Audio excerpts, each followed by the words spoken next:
Nick, as of the filming of this video, which is on Halloween. It's Halloween right now. I have had no candy. You haven't had any? It feels illegal to me. Where's the guy? I'm Where's this the candy? weird apple Starbucks. This is basically candy. It's basically candy. Ooh.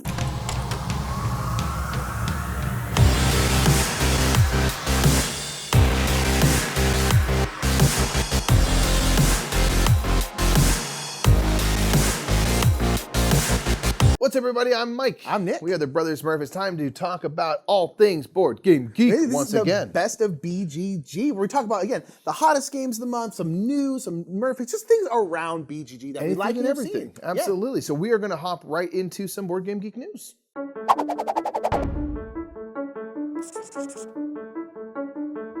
our bit of Board Game Geek news isn't necessarily new news. We wanted to bring it up because we want to bring more light to this, and this is the Board Game Geek live channel. So if you go to BoardGameGeek.com/live, you will pretty much always see live streams on there. You might have seen on the front page of BGG, there sometimes is a live stream, sometimes it's BGG themselves streaming. They stream a lot, but they'll put other streamers up there too, mini painting, lots of different stuff. But there's actually a whole channel dedicated to live content. Again, it's BoardGameGeek.com/live, and they have a whole schedule out there so you know what's coming up, so you can know what to tune in for. If you're interested in a game or a certain kind of mini painting thing, it's really, really cool. And I kind of want to see it get more popular. So I wanted to bring it up here because I think it's something that not enough people know about. So yeah, make sure to go to BoardGameGeek.com/live or watch some of the live streams that are on the front page because they're always really, really good, and live content is an absolute blast. So that's a little bit of Board Game Geek news. Make sure to check out that live channel if you haven't already. But let's get down to the table and talk about the hottest games of the month.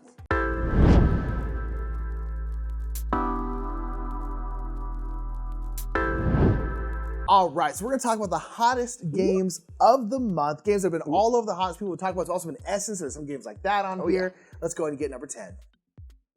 Number 10 is a mainstay, and it's going to be pumped up in the hot. Bless you. He's so excited. It makes him sick. Sorry. Yes. This is a mainstay in the hotness. This is Ark Nova. Well, one thing with Ark Nova is the Marine World expansion. It's starting to get out there. Yeah, shouts out to Six Flags Marine World. Boom. We're out there. Remember Six Flags Marine World? Yeah, man. Yeah. Before Six Flags took That's a weird NorCal specific reference. Shouts out. But yeah, so the Marine World expansion got released at Essen, and people are getting it now, playing it. So, I mean, not that Ark Nova is usually in the top 10 hotness lists, at least popping in and out. But it's going to be. And people seem to really be liking the expansion. I'm super excited. So yeah, it adds aquatic animals. It does a few things to help shuffle cards through. Yeah. Because you have a huge deck of cards in that game, of course. Yeah, real talk. And it also gives you like asymmetric action cards so that maybe, I get a different bonus than you get when we do building and stuff like that. I'm so excited for that part specifically. That's the part that I'm really, really hyped for. I just want to see what that does. I think that's just a really neat idea, and I'm just curious how it goes. So yeah, Ark Nova, of course, as we've talked about many months. We'll talk about it again. It's well-loved zoo-themed game. Indeed. With now some extra new content. Number 9 is another kind of zoo-themed game. This is Zoo Vadis. It is basically the same game, except for now we're out here politicking. We're politicking, we're wheeling and dealing, negotiating ultimately to ascend to the star exhibit. You want to kind of work your way from exhibit to exhibit in a zoo to the kind of star exhibit, which, if you're not in that star exhibit at the end, you don't even qualify to win. Yeah. This is a Reiner Knizia re-implementation of Quo Vadis, which is kind of like Roman... senator classic stuff. Like, let's put some cool It's cooler when they're like elephants and lions and things. But it's the same game in terms of you are getting your supporters and stuff into exhibits, and you need to be able to move up. You need to have more supporters than other people and things like that. So you can make deals with anybody kind of at any time about like, hey, let me get one of my people in here and stuff. We'll move up. I'm going to bring you right up behind me. Don't even worry. And whether or not you follow through on that deal is up to you. But you are ultimately, again, trying to just purely negotiate your way to victory and using kind of some of your powers and things to mitigate that as well. But this is a classic, just kind of simple in terms of what you're doing negotiation game. Yeah, it's a classic game that got a facelift, and it looks real good. It looks real good. So that is Zoo Vadis number 9. Let's get number 8. Number 8 is The Witcher Path of Destiny, which we actually recently played ourselves. We actually have played this. Yeah, this is the new Witcher game by Go On Board. They did Witcher the Old World. Although this is seemingly, we never played Old World. Yeah. But it's very, very different. This is kind of much lighter and things. This is like a choose your own adventure game, ultimately. Yeah, ultimately you are going through a story and you are different characters and you're all on the same journey, but you have your own things that you might want to see how the journey unfolds. So you are from turn to turn over 3 rounds. You are going through. You're kind of presented a bit of story. And then you're usually going to have kind of like a 2 different paths that you can go. You can kind of go this way, which maybe be a little bit more like you're going to fight these trolls, or you're going to like go this way and you're going to kind of try to like talk through your situation, whatever the story might present. You're going to get a fork in the road, essentially. And as you play out cards, you're going to be essentially casting votes for saying, I think we should go the route of combat, or we should go the route of diplomacy, or whatever it might be. And then as we play through doing those cards and triggering any actions that they do, we will ultimately end up kind of on one side or the other, and that will dictate where the story then goes, and that will present a new chapter with new branching opportunities and so on. It really is. It's like there's a whole bunch of different ways you can play each story. There's gonna be a bunch of different stories in the game. And it's like it's just about playing these cards to get those symbols. They're like combat symbols, and the combat way is gonna want more combat symbols. So you can really influence it. Influence which way you go, and you can kind of change your mind mid-round. And also, now we're going to start going this way. And it's an interesting game with the card play. And then if you really like story, I think this one also follows, if I remember correctly, follows more like The Witcher, the books, and so much more so than the game.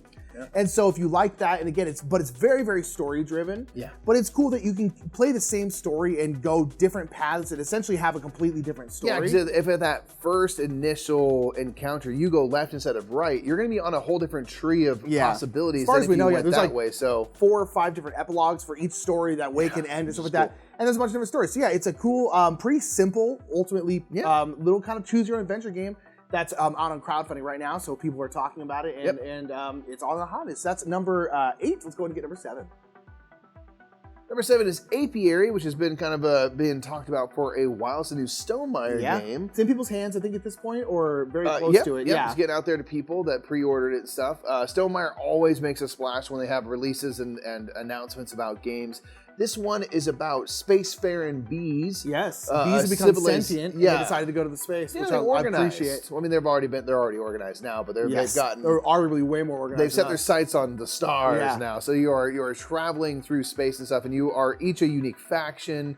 You have your own board, which is kind of your hive, your whole civilization stuff, which you can build out in different ways with different tiles, and kind of as you go further the asymmetry between your opponents and stuff, and you might have different bonuses or different incomes and things that you can gain to kind of do these resources. And you have this kind of escalating strength of bees as you use them. They're these really cool pieces that kind of it's a very good looking game. Rotate, and then when they get to the 4th, their biggest strength, they have to go into hibernation, which kind of times out the game. It seems like really interesting worker placement where you're bumping people out of the way and everything. But if I bump you off, you're going to get a benefit, but I'm never blocked out from a spot, which is kind of cool. It's always nice. I always like the is it worth it for me? Like, is it going to just directly give you what you need? Those juicy decisions, Yeah. So with Quanchai Moria art, very cool, very good looking game. Stonemaier always makes killer productions. Like, it's just going to be high quality. So, they always make a splash. Apiary's been around the hotness. It's number 7 today. Let's get to number 6. Number 6. I guess it released at Essen. And I think it's probably Nucleum. Officially released at Essen. Yes. And this is Nucleum. Very people are very excited about it. It's new Board&Dice, man. New Board&Dice game. New Board&Dice. David Turczi and Simone Luciani. I couldn't remember the other designer in my head. Big, heavy game. So Board&Dice stuff. I think they usually always have a Gen Con release and always have an Essen release. This is their big Euro Essen release. And we've actually played this game. It's really, really fun. We got to play it a couple times now. Wow. And this is a game where you are building out kind of a power network in like Saxony, Germany. And you are then trying to put out your buildings and then power them. You're trying to energize them. And you energize them with coal power or nuclear power, which was becoming more popular around this time. And so you have to like kind of build up the nuclear power plants, and then you have to have like turbines there so you can process uranium. You have to get mines so you can bring uranium to the power plants, and then have a rail network essentially to bring it back to your buildings to power them. I haven't played Brass in a very long time. People say it has some similarities to Brass. Some Brass, there's a little bit of barrage. A little bit of barrage in there, which makes sense with those designers, right? And so it's just like, it's really, really fun though. It's heavy. There's a lot of kind of like asymmetry because everyone gets their own kind of technology board that's different. You're racing for certain things. You're fulfilling contracts. There's all this different stuff you can do. And it's got a really cool like action selection system. It's really good. Yeah, it's really, I mean, there's kind of just a mix of kind of a little bit of everything in the game seemingly, but it all works together in a nice with a nice flow still. Yeah. And that's what you get when you have high level design going on. Is you can put a lot of stuff in there, and it still flows, and everything is not necessarily easy to do. But the action selection is really interesting with those tiles. Those tiles, of course, then flip down to become your network of rails and things, and you're kind of getting new tiles to replace them. A lot of interesting stuff. We are personally fans of that one. So we're huge Board&Dice fans, so yeah. They pretty much make games that seem right in our wheelhouse. So this was no different. Number 6 is Nucleum. Let's hop into number 5. Number 5 is on crowdfunding right now. This is the Old King's Crown, and never there's like a crown that is vacant, and there's a whole bunch of heirs basically all going for it. And it's really pretty world. It's cool because the designer and the artist are the same person. So I'm like, I always appreciate people who can do both like that. I know. I'm like, come on, you don't need to be able. I know. Come on. You don't need to be able to do all of it. You can do one and be fine. But yeah, it's a really interesting look. Yes, really. And for us, as on crowdfunding right now, like that's what kind of pulled us in. We're like, I can't quite think of what it evokes, but there's a nostalgia that's coming from the look of it. And I don't know, it just pulls me in. But this is one where you're ultimately going to have, your own kind of faction. Yeah. You're going to be able to do things, and you need to kind of leverage your folks and stuff in a way, and use kind of your abilities to the best. Yeah, try to get influence over the different areas. To get influence, exactly. Yeah. So we're not making direct comparisons. We haven't played this game, but like almost like we're thinking like a route. Where you have like things that you're going to be able to do that your opponents maybe can't do, and how do you make that work for the best of you to get control of everything. Yeah, there's like simultaneous selection in terms of like your, as far as I can tell, is like you're going for like an area, and then you kind of each put a card face down and then flip it face up to see what happens. A little bit of different like blood areas, rage maybe there. Yeah, it's like when you get them, you'll get different stuff for certain areas. You're basically trying to get a certain amount of influence to win the game. And I think you need to have a certain amount of influence and need to keep it through that round, right? It's like till the end of the round, so it's not even just getting it. You then got to keep it. Because then everyone's going to be gunning for you. Yeah. Which seems cool. Again, and again, I really, really love the look, but this one's on crowdfunding. We see it popping up all over the place. Oh, yeah. So we're like, what is this game? What is this game? And I was like, oh, okay, cool. It seems like a cool game that maybe not be our cup of tea all the time, but like I see people who will, there are certain people who are like, oh, I know specific people who will love this game. Yeah. And it's got such a cool look. It seems pretty cool and innovative. And yeah, it seems awesome. Absolutely. That is Old King's Crown at number 5. Let's hop into number 4. Number 4 is that new Vladimír Suchý. Delicious games. At that Essen. Oh. Yes, this is Evacuation. Yes. So this is, another, on the heavy side of mid Euro game that we've come to expect from Delicious Games and Vladimír Suchý. Yeah. This one is interesting. We played this recently and hope to be able to film a playthrough of it. We borrowed a friend's copy, went to Essen, that's why I have access to it. This is a game where you have kind of these dual economies and things going on because we are starting off the game in the old world. Yep.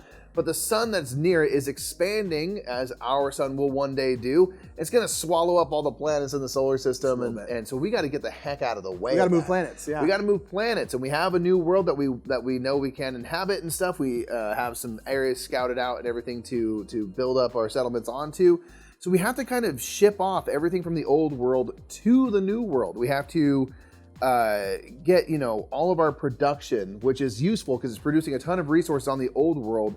Get them onto ships, move them, start getting new settlements onto the new world, hopefully exploring around and getting kind of our technology developed to the point where we can get into better, more fruitful lands, because we're starting off in the tundra, to be able to shift all of that economy and all that production to the new world where we ultimately need to be doing our building and stuff. So the kind of thing that's interesting is if you produce resource on the old world, you have to use them for things on the old world. Yeah. Building ships or stadiums or whatever it might be. If you get resources on the new world, they have to be used for the new world because they are on different parts of the galaxy. And you can transfer resources through ships, but it's a lot of work to do that. It's a lot of work, thing. You just don't really need to. It's like you'd rather just do it. Yeah, so the timing of everything of like, when do you kind of make that shift into the new stuff? Because it is useful to have resources in the old world. You can't get rid of it too fast. It's where all your infrastructure is, right?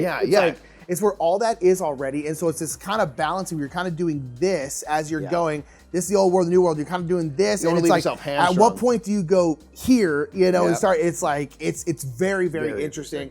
Very cool. I really liked Evacuation. I thought it was absolutely banger. Yeah, it was just something that we haven't really seen before with, I can't build this. I have my steel's over here. Now I have to get it, that was fascinating and melted my brain. Yeah, it was a big, my head hurt after this game. I just haven't done something like that quite where I'm like, oh, I have 2 worlds worth of stuff here. Yeah. How do I get them to work together. Got it. They're not in the same place. Yeah, Very that's Evacuation. It's super, super cool. We Yeah. really like it a lot. That's number 4. Let's get number 3. Number 3 is kind of like a really big, super open game called Spirit Fire. Yes. And this, it's 1 to 3 players, but it seems like it's very geared towards 1. Yeah, and the kind of descriptions they say they wanted to create the best kind of single player experience possible. Now, of course, I think we could sit together and make these decisions and stuff, but it does seem to kind of follow other living card games. They call it a living board game here. Yeah. So you are not playing a story; you are the story. You have a character, and you have this box, and you can kind of through time build out your character's abilities and these combos through the cards that you find and play. And there's these different boxes that represent the kind of story elements, and you can kind of explore those. So different lands, different stuff. You can unlock and grow and do. It seems like their whole thing is like it's very open. Like there's no set story that you're following. Exactly. You're making the story.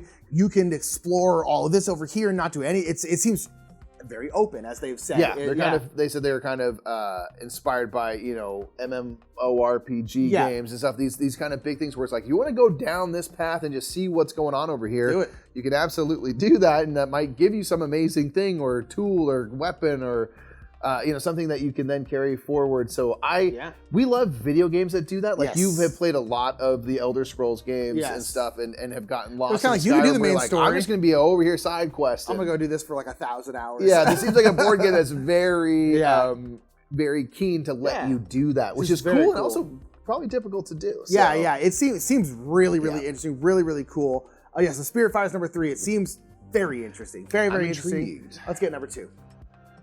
So number 2 is the new Dune Imperium game, Dune Imperium Uprising. This is a new standalone spin-off game, but you can use like the expansions from the original Dune Imperium in this game if you want. And this game kind of changes a little things. It seems very Dune Imperium-y, where it seems very similar to Dune Imperium. But they also add like a 6-player mode, so now you can play on like 2 different teams. There's now more of the sandworms, the Shai-Hulud, and you can ride them now. Yeah, you can actually have these figures. You can bring them into your combat. It's pretty cool, and they actually did like a big tournament. Like Mr. Beast was at. If you know, he's like one of the biggest YouTubers on the planet. Yeah, he's like he was there, and he like won the tournament and stuff. And I was just like.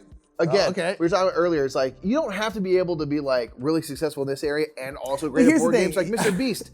You already won. You're already on YouTube. You already got like hundreds of millions of dollars. It'd be great if you were just terrible at board games. So he's like, no, I'm awesome at that too. I'm like, well, of course. Well, there was one time where I was watching Twitch and I was watching this chess player I like, and I randomly clicked on his Twitch stream and like Mr. Beast was on with him. And they was like playing chess and he was getting wrecked because he was getting wrecked by like a grandmaster. But I was like, oh wow, you're like pretty good at chess. And I was like, so when I saw that he was at the Dune Imperium thing, I was like, it kind of makes sense. I know he likes Catan and stuff. And so different I'm like, level. I was like, hey, but yeah, it's like it's a new Dune Imperium. People love Dune Imperium. It's a standalone game, but again, you can kind of mix it with the other games. Yeah. And you can now ride sandworms and stuff. So I'm here for it. I'm so curious to find someone who owns it and play See it. what the difference is. Is it Dune 2.0? Which is just fine. Is it the team mode obviously is very different. Very similar, right? Yeah. It looks like kind of the same game in some way. It's still that worker placement deck building game. So we're curious what's different, but nonetheless, Dune Imperium Uprising. People love Dune Imperium. People love Dune Imperium. So whenever anything Dune Imperium happens, it's always up here on the hotness. It's number 2. It's not quite number 1. So let's get number 1. Number 1 is the White Castle. This was planted at number 1 for most of the month. Yeah, new game from Devir in that kind of spiritual sequel to the Red Cathedral. It is not similar related. Look, pretty small. Similar look, similar size box. That kind of almost unassuming box size, but big gameplay. Yes. And this game, this is one that we personally have been playing a lot recently. Yeah, really big fans of. This is a game where you're given 9 turns. That's it. But within these turns, ideally, you can use your resources and the things that you gain to trigger multiple actions, one after another. Combo wombos. To get more out of your game. And it really seems like that is the goal, is to extract as many turns as possible from the game. You're only given 9 for sure, but if you can get up to 13 or 14 or 15 because of the combos, because I do this one thing, I play a garden action that allows me to put out one of my warriors into the fields, which gives me these resources. So now in the next turn, I can put a courtier into the castle and work my way up there to collect cards and trigger extra bonuses. There are so many fun things. So many things. It's ultimately a dice drafting game where you're going to draft a die, place it onto a spot, and then the color of the die might match one or more of the spaces. If you're like in the castle, for example, there's might be 3 possible actions. and 2 of them are coral, for example. So I can do both of those actions in either order I want because they happen to match the die that I play. So there's a lot of fun decisions of like, which die do I take? What value? Because it might give me some money. Yeah. Do I do something I can trigger my lantern bonuses because I can collect these cards and get a bunch of stuff that way? Again, how do I create the most fruitful turn possible every single time because I only have 9 Yeah, you only have 9 turns. And it's cool because as Mike mentioned, you're getting these cards, but the cards are the actions on the board. So also the actions are going to change throughout the game. Yep. And it can really change stuff because sometimes you're like, oh man, this one specific kind of action just doesn't exist on the board right now. And you're like, okay, so I guess we just can't do that really. So it's very interesting the way it changes. I really like the White Castle. It's pretty quick. Yep. Especially at 2. It's cool. It's just super combos. It's like, how much can you get done on your turn? It's super, super fun. Like it a lot. It's number 1. I think people have been really enjoying it. Devere is red hot. Has been for a little while now. They just keep making games people really, really love. Yeah. And this one is really, really good. I mean, we like it a lot. And so everything comes together beautifully for us in that game. Yeah, so that is number 1. So that is the hotness. And we're going to talk about the most played games of the month. Okay, so these are the top 10 most played games of the month. These are games that have been logged on BGG. So make sure to log your plays on BGG so you can manipulate this list. So number 10 is going to be the Crew plus Planet 9 back in the top 10. It's been, the Crew has been just below for a while. It's always around, but 2793, 2,793 plays for that. Back Can't in it. Stop is number 9. Love it. 2,807. It's also on BGA. A lot of this is a lot of BGA and stuff. Tabletop Live Network, a group of live streamers and stuff, did do a Can't Stop tournament. So I think we independently created this situation. Yes. Great game. I mean, absolutely great game. So much. Seven Wonders Duel is next with 2,849. Play that again. It's been a while. Cascadia, which has a new expansion out, it's probably bumped this up a little bit, is at 3,624 plays. Marvel Champions, which is usually here, a lot of solo gamers playing it, is 4,146. New content recently for that one as well. We got Azul next at 4,446 plays, always around. Yeah, and we have Wingspan with 4,513 plays. Very nice. We got Sea Salt and Paper at 5,352, also on Board Game Arena. Yeah. Also has like a little bit of an expansion coming soon. Very excited for that. They have Heat Pedal to the Metal, which I think is also on Board Game Arena at this point. I'm in the game of it right now. 5,388. And it tops, as you can expect, has been, yes. With a new expansion coming, and not that it needs that anyway, Arc Nova is at number 1, also on Board Game Arena, 7,020. Overall, the number's a little bit lower. A little bit lower, yeah. We got kids back in school. October, we've found, is always just a little bit of a down month. I think everyone's kind of settling into fall now. There's a lot of things going on. And then it picks up in the holidays, because a lot of times people don't have... Not that the holidays during the winter, because a lot of people are inside because it's cold if you're in the northern hemisphere, right? So it's like, so things, but yeah, it definitely, October we found is like, it's always a slow month. It's always a slow month. But nonetheless, that is the top 10 most played games of the month. We're going to go back up. We're going to talk about some Murph picks. So my Murph pick is the 2023 inaugural Neglected November Solo Challenge list from Jay Atkinson on BoardGameGeek. So they are putting out the premise that we have things like Solo-tember for soloing games in September or October and things like that. You have kind of different ways to focus on your gaming in different months. And November didn't really have a theme yet. And so they propose that you make November November or Neglected November, where you are specifically trying to get games off of your shelf of shame or shelf of opportunity. Those games, especially if they've been collecting dust for like maybe more than a year and they're on your shelf still, like try to get some of those games played, and then encouraging folks to write about their experiences, like which games for them have been on the shelf. Did they finally get it, cracked open, take a smell on that fresh new board game, punch that thing out, learn it, and play it, and how did it go? They put on there a list of their kind of shelf of opportunity things that they want to get played. And I just like stuff like this. I like people do, a 5x5 where they want to play, these 5 games or a 10x10 sometimes, these 10 games 10 times or something in a year. And I just like different ways to think about, go about, and maybe focus your gaming, especially, with something like this where we do occasionally all get things on our shelf that just don't get played ever or for a long while. And what if you're missing out on a gem, one of your favorites, maybe sitting there on the shelf waiting? So I like the idea of the focus on, let's try new stuff, specifically things that we have already on the shelf that haven't been getting played. Let's finally get them to the table. Okay, my Murph pick is by Maxi, who painted up some Blood Rage minis. And I love painting minis. It's one of my main hobbies outside of board games because it's kind of adjacent to board games. But I love painting minis. And I think these Blood Rage minis are so good. And one, because they just look cool, right? Like the monsters with that kind of like stone dry brush they have with the gold/bronze, whatever kind of color it is, looks so cool. And I think it's such an effective way to paint minis simply, but make them look really good and really distinct. And then Mac went as far to paint all of the clans as well. But again, in that same kind of like gray, black and white dry brush look, but then painted all of their weapons and the bases very like just flat, matte colors. And I think this is such an effective way to paint a board game. Particularly Blood Rage looks so good like this. And I wanted to point it out because one, I just think it looks visually very, very cool. It'll be very easy to see who is who on the table because again, like the weapons and stuff are such bright, vibrant colors. But on top of that, I think this is a great way to get inspired of like different ways that you can paint your game. If you're not really into mini painting or you're very new to mini painting, maybe a little bit overwhelmed, especially in a game like Blood Rage, which has such beautiful big minis. You're like, oh gosh, what do I do? This is a great alternative. I think you can do this with a lot of different games. And this kind of painting is relatively simple to do. And so I wanted to highlight it because I thought it was so darn cool. And I think it looks so good. It's such an effective way to paint your minis. And I think a lot of people could probably do this, could probably really pull this off with basically no real experience with mini painting. And so I wanted to shout it out. I think it looks so amazing. And I think it's a great way to go out mini painting. So those are a couple of Murph picks from you. And speaking of Murph picks, Nick, we got to pick our favorite game of the month that we played. My pick, I know what yours is. You don't know me. I know it is. Okay, listen. A certain canal. It's a Oranienburger Canal, all right? Uwe Rosenberg's Oranienburger Canal, which delivered. I dare say it's a masterpiece. It's so good, man. It's incredible. It's so good. So good.